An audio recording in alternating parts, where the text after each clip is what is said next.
Welcome to this tutorial on WorkManager, one of the most powerful components in Android Jetpack for handling background task scheduling. WorkManager is specifically designed to execute background work that needs to run reliably, even when your application is closed or the device restarts. Throughout this tutorial, we'll explore how WorkManager ensures guaranteed execution of your critical background tasks, making it an essential tool for modern Android development. WorkManager is an Android Jetpack library that provides a unified solution for deferrable and guaranteed background work. The key concept here is guaranteed execution, which means your tasks will run no matter what happens to your app or device. WorkManager handles task execution even if the app is completely closed or if the device restarts. This makes it perfect for tasks that must run reliably but don't need immediate execution. Think of it as a safety net that ensures your important background work never gets lost or forgotten by the system. Let's look at some practical scenarios where WorkManager shines. First, uploading logs or analytics data to your server in the background. Second, syncing data with a remote server to keep your app's content up to date. Third, performing database cleanup operations to maintain optimal performance. And fourth, downloading and processing content without blocking the user interface. All of these tasks share a common requirement. They need to complete successfully, but they don't have to happen immediately. WorkManager is perfect for these scenarios. WorkManager consists of three main components that work together. First is the worker class, which defines the actual work to be performed. This is where you write the code for your background task. Second is the WorkRequest, which represents a request to execute work along with any constraints you want to apply. Think of it as a package that contains your task and its execution rules.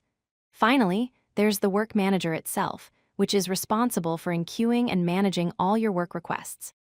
It handles the scheduling, execution, and lifecycle of your background tasks.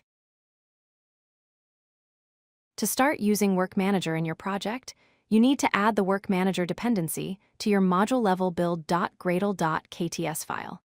Inside the dependencies block, add the implementation statement for androics.work:/runtime-ktx. The KTX extension provides Kotlin-specific utilities that make working with WorkManager more convenient.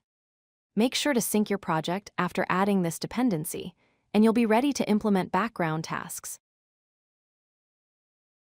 Creating a worker is straightforward.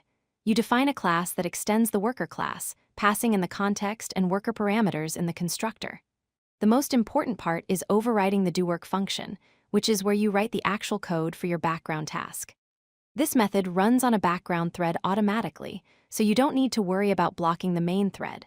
When your task completes, you return a result object indicating success, failure, or retry. This result determines how WorkManager handles your task after execution. WorkManager provides three types of results that you can return from your doWork function. Result.success indicates that your work completed successfully, and WorkManager will mark it as finished. Result.failure means the work failed and should not be retried, perhaps because the data is invalid or the operation is impossible.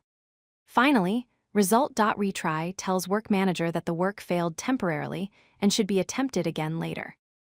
This gives you fine-grained control over how failures are handled, allowing for robust error recovery in your background tasks. Once you've created your worker, the next step is to create a work request. For tasks that should run only once, you use one-time work request builder with your worker class as the type parameter. Call the build method to create the request. Then, to schedule the work, you get an instance of WorkManager and call the enqueue method with your work request. This simple pattern is all you need to schedule a one-time background task. WorkManager will handle the rest, ensuring your task runs when appropriate. One of WorkManager's most powerful features is the ability to add constraints to your work. Constraints specify the conditions that must be met before your work can run. For example, you can create a constraints object using the builder pattern. You might set required network type to connected, ensuring the device has an active network connection. You can also require that the device is charging, which is useful for battery-intensive tasks. Once you've built your constraints, attach them to your work request using the setConstraints method. WorkManager will wait until all constraints are satisfied before executing your task. For tasks that need to run repeatedly at regular intervals, WorkManager provides periodic work requests. You create them using Periodic Work Request Builder, specifying the repeat interval and time unit. In this example, the work will repeat every 1 hour. It's important to note that the minimum repeat interval for periodic work is 15 minutes. This is an Android system limitation designed to preserve battery life and system resources. You enqueue periodic work the same way as one-time work, using WorkManager's enqueue method. WorkManager will automatically reschedule the work after each execution, ensuring it runs reliably at the specified interval. If you like this video, hit that like button and don't forget to subscribe. Visit codelucky.com for more such useful content.